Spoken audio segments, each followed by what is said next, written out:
कभी सोचा है कि आखिर ये तय कैसे होता है कि कौन सी जाति पिछड़े वर्ग में आएगी और कौन सी नहीं? मतलब ये कोई हवा में लिया गया फैसला तो होता नहीं है। असल में उत्तर प्रदेश में इसकी पूरी जिम्मेदारी एक बहुत ही खास संस्था की है। नाम है राज्य पिछड़ा वर्ग आयोग। तो आज चलिए इसी आयोग के बारे में सब कुछ जानते हैं। ये बना कैसे, करता क्या है और ये इतना जरूरी क्यों है।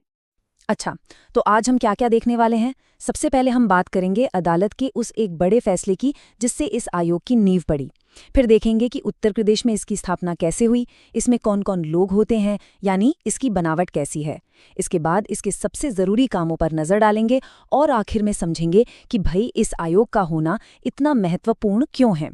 तो कहानी शुरू होती है किसी सरकारी दफ्तर से नहीं, बल्कि सीधे भारत के सुप्रीम कोर्ट से। जी हाँ, इस आयोग की नींव एक ऐतिहासिक फैसले पर रखी गई थी, एक परमादेश पर, मतलब एक ऐसा ऑर्डर जिसे कोई टाल नहीं सकता। ये बात है 1992 की और केस था इंदिरा साहनी बनाम भारतीय संघ। ये एक, आप कह सकते हैं, एक गेम चेंजर फैसला था। सुप्रीम कोर्ट ने बिल्कुल साफ साफ कह दिया कि अब से किसी भी जाति को पिछड़े वर्ग की लिस्ट में डालना या निकालना ये सरकार की मर्जी पर नहीं चलेगा। नहीं, इसके लिए एक प्रॉपर, एक साइंटिफिक तरीका अपनाना होगा। और इसी काम के लिए कोर्ट ने ऑर्डर दिया कि हर राज्य और केंद्र में एक डेडिकेटेड कमीशन बनाया जाए। तो फिर हुआ क्या?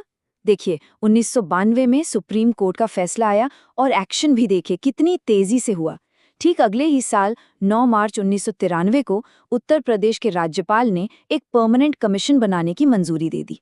और ज़्यादा देर नहीं लगी, उसी साल सितंबर तक तो अध्यक्ष और बाकी मेंबर्स की नियुक्ति भी हो गई और आयोग ने अपना काम रस्मी रूप से शुरू कर दिया। चलिए अब ज़रा और गहराई में चलते हैं और ख़ास तौर पर उत्तर प्रदेश में इसकी स्थापना को देखते हैं। इसी कदम ने राज्य में पिछड़े वर्गों के हकों की हिफाजत के लिए एक मजबूत और स्थायी सिस्टम की बुनियाद रखी। ये जो आप देख रहे हैं, ये कोई मामूली कागज नहीं है। यही है वो ऑफिशियल गवर्नमेंट ऑर्डर, जिसे शासनादेश कहते हैं, जिसने 9 मार्च 1993 को राज्य पिछड़ा वर्ग आयोग उत्तर प्रदेश को कानूनी तौर पर बनाया।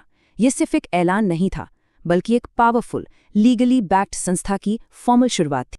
ओके, तो अब ये देखते हैं कि इस आयोग में होता कौन कौन है, मतलब इसका स्ट्रक्चर कैसा है। देखिए, समय के साथ इसमें कुछ बदलाव हुए हैं और जो मौजूदा स्ट्रक्चर है वो 2014 के एक अमेंडमेंट एक्ट के हिसाब से है। तो इसका स्ट्रक्चर काफी बड़ा है। सबसे ऊपर होते हैं एक अध्यक्ष, उनकी मदद के लिए होते हैं 2 उपाध्यक्ष, और सबसे दिलचस्प बात, इसमें पूरे 25 सदस्य होते हैं। अब इतनी बड़ी संख्या का मतलब ये है कि आयोग में अलग अलग फील्ड के लोग, अलग अलग सोच और नजरिए वाले लोग शामिल हो सकें, ताकि जो भी फैसले हों वो सोच समझकर और सबके हित में लिए जाएं।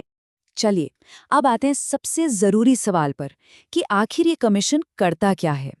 इसका मेन काम है पिछड़े वर्गों की सुरक्षा, उनका भला और उनका ओवरऑल डेवलपमेंट पक्का करना। और एक बात साफ कर दूं, ये सिर्फ सलाह देने वाली बॉडी नहीं है, इसके पास असली ठोस जिम्मेदारियां हैं। आइए एक एक करके इसकी जिम्मेदारियों को समझते हैं, क्योंकि यही इस आयोग का असली काम है। पहला, कोई भी समाज या वर्ग जब पिछड़े वर्ग में शामिल होने की अर्जी देता है तो आयोग उसकी जांच करता है। इससे ये पक्का होता है कि फायदा सही लोगों तक ही पहुंचे। दूसरा, ये शिकायतें भी सुनता है। मान लीजिए किसी को लगता है कि किसी वर्ग को गलत तरीके से शामिल कर लिया गया है या किसी जरूरतमंद को लिस्ट से बाहर रखा गया है, तो वो यहाँ आ सकते हैं। तीसरा, और ये बहुत जरूरी है, ये एक वॉचडॉग की तरह काम करता है। ये देखता है कि आरक्षण जैसे जो संवैधानिक अधिकार दिए गए हैं वो ठीक से लागू हो भी रहे हैं या नहीं। चौथा, ये लोगों के अधिकारों की रक्षा करता है।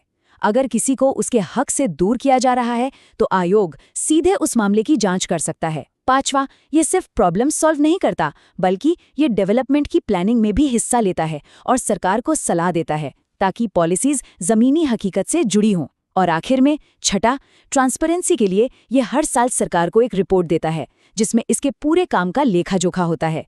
इससे इसकी जवाबदेही भी बनी रहती है। तो अब जब हमने इसके सारे काम देख लिए तो सवाल उठता है कि भाई ये कमीशन इतना इम्पोर्टेंट क्यों है। इसका जवाब इसकी मल्टी डायमेंशनल भूमिका में है।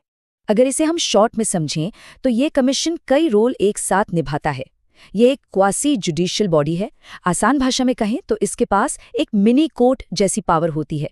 ये सबूतों के आधार पर शिकायतें सुन सकता है, फैसले दे सकता है। ये सरकार को पॉलिसी बनाने के लिए एक्सपर्ट एडवाइस देता है।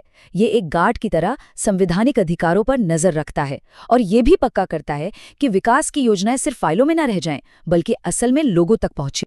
और जाते जाते एक सवाल सोचने के लिए छोड़ जाते हैं।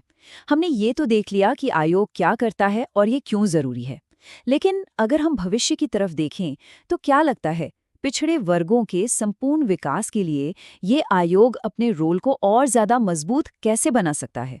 ये एक ऐसा सवाल है जिस पर हम सबको सोचना चाहिए।